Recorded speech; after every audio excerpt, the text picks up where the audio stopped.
जय हिंद, वंदे मातरम, जय श्री राम। विजय राजहंस मानव सेवा संस्थान का राष्ट्रीय अध्यक्ष श्रीनिवास पांडे एक और वीडियो आपके सामने लेकर उपस्थित हुआ हूँ। और अगर आपने हमारे चैनल को लाइक नहीं किया तो लाइक करें, सब्सक्राइब करें और ज़्यादा से ज़्यादा शेयर करें। और हमारा ये वीडियो हमने इसके पहले जम्मू में वीडियो बनाया था और पर्यावरण पे जिक्र किया था और अपने देश के महान नायकों पे जिक्र किया था। और अभी इसी कड़ी पर हम आते हैं और जिक्र करते हैं कि हमारा देश आज कहाँ पर है। तो जिस प्रकार से दिल्ली में प्रदूषण बढ़ता जा रहा है वो एक चिंतनीय विषय है। और अगर हम सजग नहीं हुए तो आने वाली पीढ़ी बहुत ज़्यादा कष्टमय जीवन व्यतीत करने पर बाध्य होगी। हमें पर्यावरण की रक्षा करना होगा, तभी हमारा मानव जीवन अस्तित्व हमारा बचा रहेगा। और जिस प्रकार से दिल्ली में प्रदूषण बच रहा है और वहाँ के मुख्यमंत्री जरा सा भी इस ओर ध्यान नहीं दे रहे हैं, वो बहुत ही चिंतनीय विषय है। पर्यावरण की रक्षा करना सिर्फ एक बार ये दे देना विज्ञापन कि आप गाड़ी का उपयोग ना करें, तो जिस प्रकार से विकास के नाम पे अंधाधुंध वृक्षों की कटाई हुई है वो एक चिंतनीय विषय है। और अगर हम पर्यावरण की रक्षा नहीं कर पाएंगे तो हमें कोरोना जैसी महामारी और अनेक बीमारी जो कि हमारे मुँह बाए खड़ी है, मानव को निगलने के लिए काफ़ी है। और अगर हम पर्यावरण की रक्षा करते हैं तभी मानव जीवन व्यवस्थित होगा। और जिस प्रकार से प्रदूषण दिल्ली में बहुत तेज़ी से बढ़ा है वो बहुत ही चिंतनीय विषय है। और लोग पटाखे जलाए हैं और पटाखे जलाना अपनी शान समझते हैं। तो पटाखे जलाने से आप देखिए कि आप किस जहरीली सांस में सांस ले रहे हैं।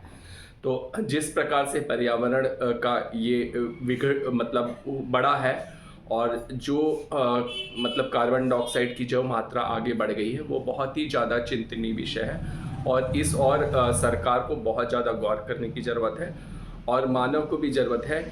पटाखे जलाना थोड़ी बहुत ही हमको मज़ा मिलता है, कुछ क्षणिक सुख है और क्षणिक सुख होने के लिए हम अपने जीवन को इतने ज़्यादा खतरे में डाल रहे हैं। और यही मानव की त्रासदी है कि वो अपना सुख क्षणिक देखता है और वो आगे की ओर नहीं देखता है कि उसको इसका अंजाम क्या भुगतना पड़ेगा। थोड़े से क्षणिक सुख से के कारण पटाखे का अंधाधुंध जलाना लोगों को खतरे में डाल रहा है। अपने साथ जो पटाखे जलाते हैं अपने साथ तो वो अपना जीवन तो वो खतरे में डाल ही रहे हैं और अन्य लोगों को। और जिस प्रकार से लोग सड़कों पर हॉर्न का उपयोग करते हैं, आज ही एक घटना है कि एक लड़का निरंतर हॉर्न पे बटन दबाते हुए जा रहा था जबकि बहुत बहुत बड़ा जाम था और उसको कान में जूं नहीं रेंग रहा था। मतलब उसको लग रहा था कि वो इससे अच्छा तो वो हवाई जहाज चलाए। तो इस प्रकार से वो लोगों में गैर जिम्मेदाराना व्यवहार है वो उस समय से परे है। तो पर्यावरण की रक्षा करना हमारा नैतिक कर्तव्य बनता है। पर्यावरण की हम रक्षा करें और उसको हम उसके प्रति सजग रहें। और जिस प्रकार से दिल्ली में पर्यावरण का बढ़ना बहुत ही चिंतनीय विषय है, उसकी ओर सरकार को ध्यान देना होगा। और अब हम आते हैं कि जो हमने इसके पहले भी जिक्र किया था, गुरु नानक साहब के बारे में जिक्र किया था। और गुरु नानक साहब के सिद्धांतों को हम अमल आज भी नहीं कर पा रहे। और जिस प्रकार में उन्होंने गुरु ग्रंथ साहिब में जो बातें लिखी हैं साखी में, और जो उन्होंने बातें लिखी हैं उसको जरा भी हम आत्मसात नहीं करें। उन्होंने भाईचारे, एकता और राष्ट्रवाद की बात की थी। और उन्होंने ये कहा था कि जिस देश में राष्ट्रवाद की भावना नहीं होती है वो देश के नागरिक मतलब जानवर से भी बदतर हैं। एक जानवर भी अपने घर की रक्षा करता है, लेकिन आज अपने कुछ पैसे के स्वार्थ की वजह से राष्ट्रवाद की भावना नहीं पनप रही है और वो देशद्रोही बनते जा रहे हैं। जिस प्रकार मीर जाफ़र और मीर कासिम ने देशद्रोह की भावना दिखाई और देश को गुलाम बना दिया, उसी प्रकार आज भी लोग वही भावना और वही नीति लेकर चल रहे हैं। ये बहुत एक चिंतनीय विषय है। आइए हमें अपने को संगठित करना है, हमें अपने को एक करना है और ऐसी देशद्रोही ताकतों से देश को बचाना है। और अब हम आते हैं उन महान नायकों ने जिन्होंने देश के लिए बलिदान दे दिया और जिन्होंने देश के लिए ही अपना जीवन समर्पित कर दिया। उन नायकों के बलिदान को हमें कैसे सार्थक करना है, इसी पे इस वीडियो में चर्चा होगी। सबसे पहला जो महान नायक आते हैं वो मेरे लिए सुभाष चंद्र बोस हैं। उनसे बड़ा महानायक कोई नहीं था। सुभाष चंद्र बोस ने अपना सारा जीवन देश को इस प्रति समर्पित कर दिया और देश के ही उत्थान के लिए कार्य किया। सुभाष चंद्र बोस एक महान नायक थे, एक महान समर्पित नेता थे। अल्प आयु में ही उन्होंने पढ़ने में बहुत मेधावी थे और अल्प आयु में ही वह देश के प्रति अपने जीवन को समर्पित करने की सोच ली थी और आईएएस में एग्ज़ाम में पास होने के बाद भी उन्होंने उसे ठुकरा दिया, जो कि उस समय बहुत गौरव की बात होती थी।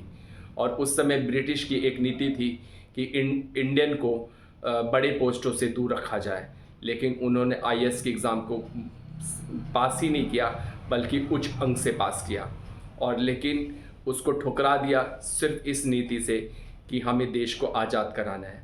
उन्होंने आज़ाद हिंद फौज की गठन किया और देश को एक राह पे ले गए और देश के नवयुग सुभाष चंद्र बोस से जुड़ते गए। ये कहा गया कि गांधी जी के साथ देश के नवयुग जुड़े थे, लेकिन ये गलत है। सुभाष चंद्र बोस के साथ पूरे नवयुग का जत्था था।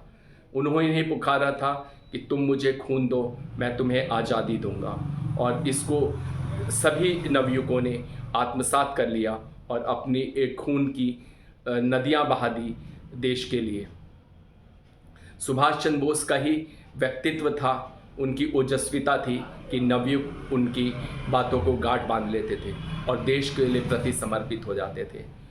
और मेरे लिए दूसरे महानायक हैं भगत सिंह, जिनको अंग्रेज़ों ने बीच चौराहे पे बहुत कोड़े मारे थे, पूरा कपड़े उतार कर, कि अन्य भगत सिंह और कोई नवयुग भगत सिंह बनने की चेष्टा न कर पाए। लेकिन भगत सिंह डटे रहे और 23 साल के भगत सिंह फांसी पे चढ़ गए। चाहते गांधी जी चाहते तो उनको फांसी से बचा सकते थे, लेकिन उन्होंने अपने को सोचा कि अगर भगत सिंह बलिदान होगा तो अन्य नवयुग और देश के लिए खड़े हो जाएंगे। ये सोच थी भगत सिंह की। और अंतिम समय तक भगत सिंह 55 दिन तक भूखे रहे और लेनिन की किताब पढ़ते रहे। लेनिन की बातों से, लेनिन के सिद्धांतों से वो बहुत ही प्रभावित थे और उन्होंने उसे अपने जीवन में आत्मसात भी किया और एक नवयुगों को राह दे गई। सुखदेव, राजगुरु, जो भगत सिंह के साथ ही फांसी चढ़े थे, उनका भी योगदान बहुत ही अमूल है। और फिर हम आते हैं लौह पुरुष सरदार पटेल, जो भारत के उप प्रधानमंत्री भी थे और गृह मंत्री भी थे। उन्होंने भी अपने योग्यता, अपनी कर्मठता और दूरदर्शिता से देश को एक नया आयाम दे दिया और देश उनके साथ जुड़ता गया। और भगत सिंह, सरदार पटेल ने बहुत ही कर्मठता से देश को चलाया।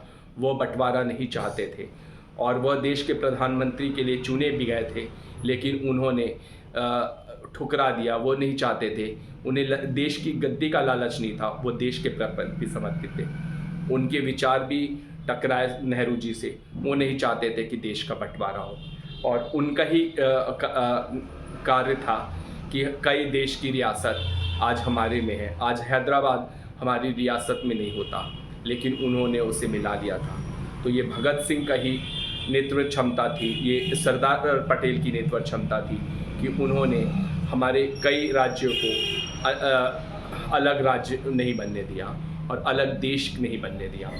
ये सरदार पटेल की कार्यशैली थी, इसे उन्हें लौह पुरुष कहते हैं। और बाल गंगाधर तिलक, जिन्हें हम कैसे भूल सकते हैं, उनका ही एक स्लोगन था, स्वतंत्रता हमारा जन्म सिद्ध अधिकार है। उन्होंने स्वतंत्रता को ही अपना लक्ष्य बनाया और अहिंसा हिंसा दोनों वादी से वो देश के लिए समर्पित रहे और देश के लिए ही समर्पित रहे। उनकी कार्यशैली थोड़ी विभिन्न थी। उन्होंने बहुत देश को, लोगों को, नवयुगों को जुटाया और कई पत्रिका और कई लेख को संपादित किया, जिससे लोग देश के प्रति जुटे और देश के प्रति पूरा एक विशाल जत्था को अपने साथ बाल गंगाधर तिलक लाए। और उन्होंने ही कहा, जन्म स्वतंत्रता हमारा जन्म सिद्ध अधिकार है।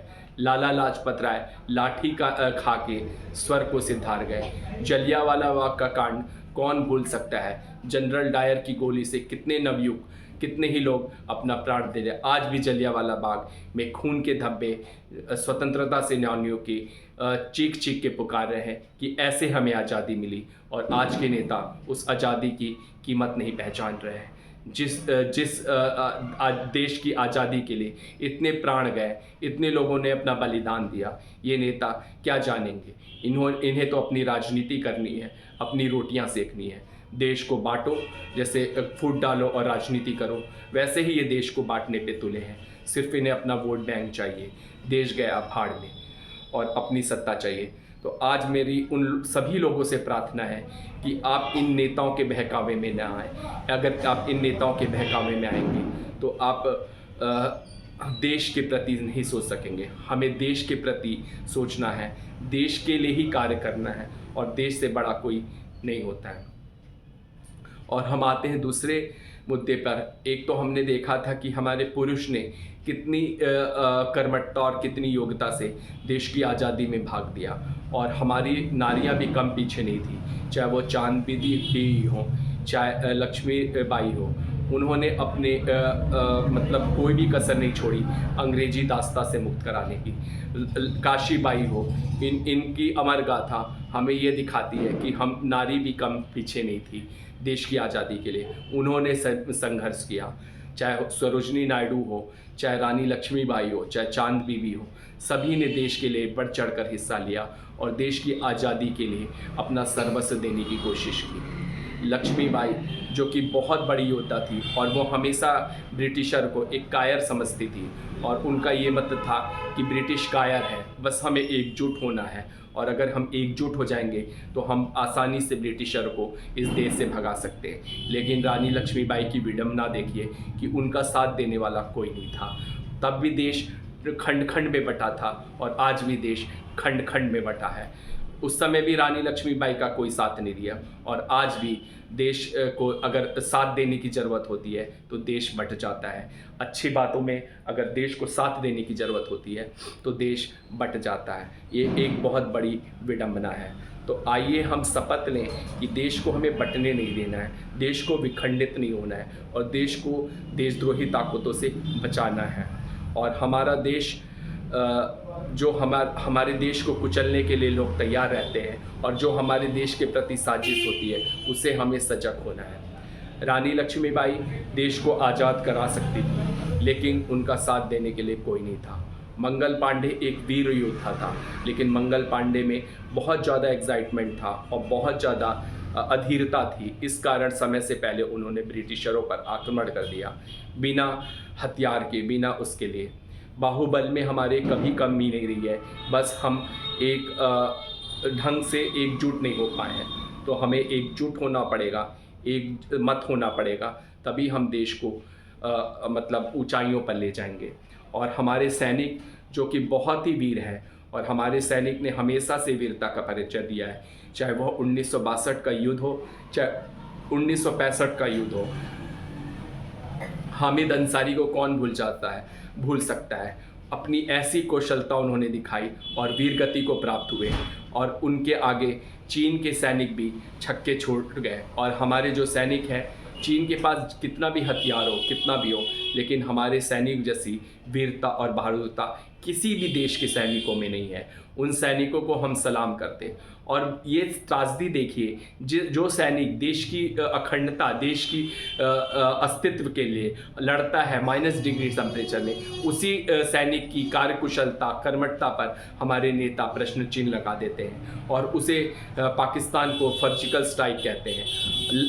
और ये सैनिकों में वीरता और साहस का जज्बा लाल बहादुर शास्त्री ने भरा था, और हम लाल बहादुर शास्त्री के आगे नतमस्तक हैं, क्योंकि उन्होंने एक 18 महीने के काल में देश को ऐसा गुप्त मंत्र दे दिया कि देश आज भी उस गुप्त मंत्र में चल रहा है। आज भी सैनिक उसी कुशलता से देश के लिए प्रति समर्पित हो रहे हैं, और देश के प्रति है। ये लाल बहादुर शास्त्री का जज्बा ही था, ये लाल बहादुर शास्त्री का गुप्त मंत्र था कि तब से सैनिकों ने उसे गांठ बांध लिया, और आज भी वो उसी डटता, उसी तत्परता से देश की रक्षा के लिए समर्पित होते हैं। तो हम लाल बहादुर को प्रणाम करते हैं, लाल बहादुर को नतमस्तक है हम। लाल बहादुर ने अपनी 18 महीने के कार्यकाल में देश को एक नई जान दी, एक देश को नई ऊर्जा दी। उन्होंने ही एक स्लोगन दिया, जय जवान जय किसान। और आज किसान के नाम पर जिस प्रकार से राजनीति की गई वो बहुत ही निंदनीय है, वो बहुत ही शर्मनाक है। किसान कोई बैठे नहीं थे धरने पर, विदेशों से फंड आया, विदेशों से विदेशी ताकत लगी और देश को बदनाम करने की साजिश करी। और हमारी विडंबना देखिए कि ये लोग मतलब उस साजिश में शामिल हो गए। देश में हमारे रहते हैं, देश का हमारे नमक खाते हैं और मिलते हैं विदेशी ताकतों से। ऐसे लोगों से देश को सावधान होना होगा और हमें हमारे प्रधानमंत्री का साथ देना होगा, जो कि बिना स्वार्थ के, बिना किसी से देश के लिए समर्पित रहते हैं। और मैं उन सिखों से पूछना चाहूँगा, 1947 के रेफ्यूजी जो थे उनके खाते में मोदी जी, हमारे माननीय प्रधानमंत्री मोदी जी 5.5 लाख ट्रांसफ़र कर रहे हैं, तो वो कहाँ से है? किसी सरकार ने न तो 5.5 लाख ट्रांसफ़र नहीं किया, लेकिन आज वही मोदी जी की आलोचना करते हैं। तो आपको शर्म आनी चाहिए कि रेफ्यूजी जो पाकिस्तान से भगाए गए उनको 5.5 लाख रुपया उनके अकाउंट में आ रहा है। तो ये किस सरकार ने किया? आज तक किसी सरकार ने तो नहीं किया। आलोचना करना बहुत बड़ी बात है, लेकिन उसको अमल करना बहुत अलग बात है। तो हमारे मोदी जी ने वो जज्बा दिखाया, मोदी जी ने उन सिखों भाइयों के लिए सोचा, और वही सिख भाई मोदी जी की आलोचना करते हैं। तो ये बहुत शर्मनाक बात है। आप जाइए, आप हर लोग से पूछिए 1947 के रेफ्यूजी के अकाउंट में 5.5 लाख आया है कि नहीं। तो हम उन और फर्जी आंदोलन के नाम पे खालिस्तानी लोग से मिल जाना देश के लिए है। और अभी मेरी एक सरदार जी से जम्मू जाते वक्त बात हो रही थी, तो उन्होंने कहा, मैंने कहा कि 1984 की घटना को याद है? तो उनका ये कहना था ये अडवाणी ने कराया और अटल बिहारी वाजपेयी ने। अरे उस समय तो ना अडवाणी की सरकार थी ना अटल बिहारी वाजपेयी की थी। तो अडवाणी और अटल बिहारी वाजपेयी यहाँ से कहाँ से आ गए? पिक्चर में अडवाणी और लाल बिहारी कहाँ गए? अगर किसी का विरोध करना है तो तर्क सहित करो ना, इस ढंग से विरोध करना कहाँ का न्याय है? ना अडवाणी पिक्चर में थे ना अटल बिहारी वाजपेयी पे थे। और अटल बिहारी वाजपेयी का एक व्यक्तित्व था, वो बहुत सौम्य थे और वो ऐसी तुच्छ राजनीति नहीं कर सकते हैं। और वो अपना फटा कुर्ता नोटबंदी में दिखा नहीं सकते हैं कि ये लो मेरा फटा कुर्ता है, मेरे पास पैसे नहीं है। वो ये सब औछी हरकत अटल बिहारी वाजपेयी नहीं कर सकते। औछी हरकत कौन करता है ये पूरा जग जाहिर है, पूरा राष्ट्र जान रहा है कितना औछापन किसमें है। तो अटल बिहारी वाजपेयी महान थे, लाल कृष्ण आडवाणी बहुत महान व्यक्तित्व के धनी थे। तो ये सब राजनीति नहीं कर सकते। और जो 1984 में सिखों के साथ हुआ वो उस समय सिर्फ किसकी सरकार थी? और इमरजेंसी हुआ तो उस समय किसकी सरकार थी? तो किसी पे तुलना कर देना। मैं उन सिख भाइयों से पूछूंगा कि 1984 में जब आपकी दुकानें जली, पूरा देश जला, तो उस समय किसकी सरकार थी? किसका नैतिक कर्तव्य बनता था? क्या इतनी जुर्रत थी अटल बिहारी वाजपेयी में या आडवाणी में कि वो देश को जला दें? सरकार आपकी है ना। तो अगर देश जल भी रहा है, एक पल के लिए मान भी लिया जाए कि अटल बिहारी वाजपेयी और वो थे, तो आपने क्यों नहीं रोका? तो आपको सत्ता में किस लिए बनाया गया? अभी आप तो मोदी से प्रश्न करते हैं, आप मोदी से प्रश्न करते हैं कि देश जल रहा है, देश जल रहा है, तो उस समय क्यों नहीं लग रहा है? और 1914 के बाद जब से मोदी सत्ता में है, कब से देश जला है? देश जला है तो आप लोगों की वजह से जला है। आप लोगों ने देश को जलाया है, और भी वो विदेशी ताकतों से मिलकर। तो ये चीज़ है कि किसी भी नहीं है। तो हम देश के प्रति सोचे, देश के प्रति समर्पित रहेंगे, तभी हमारा भला होगा, और उसके बाद हमारा नहीं भला होने वाला सकता। और हमें विदेशी ताकतों से सावधान रहना होगा, और जो देश विदेशी ताकतों से मिले हैं उनसे हमें बचना होगा। और ये देश ये सरकार अच्छा कार्य कर रही है, और अगर कांग्रेस भी अच्छा कार्य करेगी तो हम उसकी भी सराहना करेंगे। इंदिरा गांधी के काल में अच्छा कार्य हुआ, अटल बिहारी लाल बहादुर शास्त्री के बारे में अच्छा कार्य हुआ, नरसिम्हा राव ने अच्छा कार्य किया, और राजीव गांधी के कार्यकाल में भी अच्छा कार्य हुआ। लेकिन जब कांग्रेस गलत है तो हम उसे गलत कहेंगे। और 1984 में हाँ गलत हुआ था, उस समय राजीव गांधी बहुत कच्चे थे, राजनीति में उनको जानकारी नहीं थी, लेकिन उस समय भी और अन्य कांग्रेस सरकार को रोकना चाहिए था। जो बेचारे सिखों की जलाई गई दुकानें, जो उनके साथ अन्याय हुआ, वो अन्याय नहीं होना चाहिए। आज भी वो दर्द और सिरहन से कई देश कांपता है और कई लोगों ने अपने बेटे खोए, कई लोगों ने अपना पिता खोया। बिना अपराध के, किसी एक के अपराध की सजा अन्य लोगों को मिलना ये जरा भी न्याय संगत और तर्क संगत नहीं था। इसकी हम भर्त्सना करते हैं और आलोचना करते हैं। और मैं यही कहना चाहूँगा कि हम देश को एक अच्छी राह पे ले सकें, देश को अच्छी सोच की तरफ जागृत कर सकें, तभी हमारा देश उन्नति के मार्ग पे चलेगा। और हमें विदेशी ताकतों से, जो विदेशी ताकत हमारे देश को विखंडित करने में जुटे हैं, वो भारत की तरक्की नहीं देखना चाहते हैं, तो हमें उन विदेशी ताकतों से बच के रहना होगा। तभी हम देश को अपने भारतवर्ष को सोने की चिड़िया में तब्दील कर पाएंगे। और इसी के साथ मैं अपना वीडियो समाप्त करता हूँ। और अगर हमारे चैनल को आपने लाइक नहीं किया है तो लाइक करें, सब्सक्राइब करें और ज़्यादा से ज़्यादा शेयर करें। जय हिंद, जय भारत, वंदे मातरम।